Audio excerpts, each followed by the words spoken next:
কুড়িগ্রামে যোগদানের পর আমি দেখলাম কুড়িগ্রাম বহুমুখী বেষ্টিত ছিল না, এখানে অনেক সর হয়ে গেছে।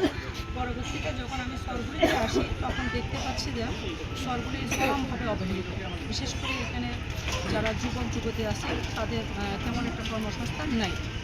সেই প্রেক্ষাপটে আমি একদিন হাঁটতে গিয়ে মেয়েদের সাথে যখন কথা বলি তখন বুঝতে পারি যে তারা সমতলে গিয়ে তাদের পক্ষে প্রশিক্ষণ নেওয়া সম্ভব না। সেই প্রেক্ষাপটে আমি এই জায়গা থেকে মেয়েদেরকে দিয়ে প্রশিক্ষণ স্টার্ট করি। আমার কাছে আজকে অনেক আনন্দের একটা দিন মনে হচ্ছে। এই জন্য যে সমস্ত মেয়েদেরকে আমি প্রথমবার প্রশিক্ষণ দিয়েছি তারা প্রত্যেকটা মেয়ে আজকে একটা করে কাটা কমপ্লিট করে নিয়ে আসছে। অর্থাৎ তাদেরকে যে প্রশিক্ষণ দিলাম সেটা আজকে আমি তার রেজাল্ট পেলাম এবং তাদের সাথে কথা বলে আরও বেশি আনন্দিত হলাম যে তারা স্বপ্ন দেখা শুরু করে দিয়েছে। তারা ভাবতেছে ভবিষ্যতে অনেক বড় কিছু হবে, তারা দোকান দিতে চায়, তারা সদরে যেতে চায়, তাদেরকে তারা লোন পেতে চায়। এই যে তারা লোন পেতে চাচ্ছে এটাও কিন্তু তাদের যে আত্মমর্যাদাশীল মানুষ যে তারা সে জায়গাটা এখানে প্রমাণ করে যে আমরা নিজের পায়ে নিজে দাঁড়াইতে চাই। এবং আমি প্রত্যাশা রাখি আমি শহর যেহেতু অনেকগুলি শহর অনুন্নত হয়ে গেছে এবং শহরের মানুষ অনেকভাবে অবহেলিত, সেই জায়গা থেকে স্বর্ণারায়ণপুর এবং এই সবুজপাড়া বেরোবাড়ি এই শহরগুলিকে আমি মডেল শহর হিসেবে ধরছি, যাতে এখানে আমার রাস্তাঘাট হয়।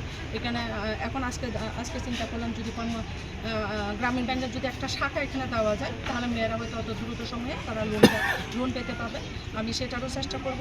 এখানে একটা শিশু পার্কের জন্য ব্যবস্থা রাখছি। এখানে নদী ভাঙন হচ্ছে, এখানে কীভাবে আমরা জিও ব্যাগ অথবা পার্মানেন্ট কোনো বাঁধে তৈরি করা যায় কিনা সেগুলোর ব্যবস্থা করার চেষ্টা করব। সর্বোপরি এই শহরের আমরা সমতলে যারা জীবনযাপন করি যে সুযোগ সুবিধাগুলি পাই একই সুযোগ সুবিধাগুলি তারাও যেন পায়। এখান থেকে শুরু হবে, ধীরে ধীরে সকল স্তরে সকল সুযোগ সুবিধা পৌঁছে যাবে। এ হচ্ছে আমার স্বপ্ন, এ হচ্ছে তাদেরকে নিয়ে প্রত্যাশা। যে ছোট্ট একটা শিশু, এই যে এখানে ছোটো শিশু, প্রত্যেক শিশু অনেক কিউট হয়, যে ছোট্ট শিশুটা জন্মগ্রহণ করলো সে ধীরে ধীরে ধীরে বড় হয়, বড় হইতে হইতে তখন 10 বছরই হয়, 12 বছরই হয়, 14 বছরই হয়, 16 বছরই হয়, তার বাল্য বিবাহ হয়, শ্বশুরঘরে যায়, হয়তো দেখা যাচ্ছে তারা অনেক কষ্টে জীবনযাপন করতে হয়, কিন্তু তাদের মেধা আছে, তাদের যোগ্যতা আছে, তাদের আত্মমর্যাদা আছে। সেই জায়গাটা তাদের তৈরি করার জন্য আমার প্রথম প্রচেষ্টা। সেই প্রথম এখান থেকে শুরু হয়েছে। আমার মনে হয় আমরা অনেক দূর, এখান থেকে অনেক দূর চলে যেতে পারি ইনশাআল্লাহ। সবাইকে অসংখ্য ধন্যবাদ।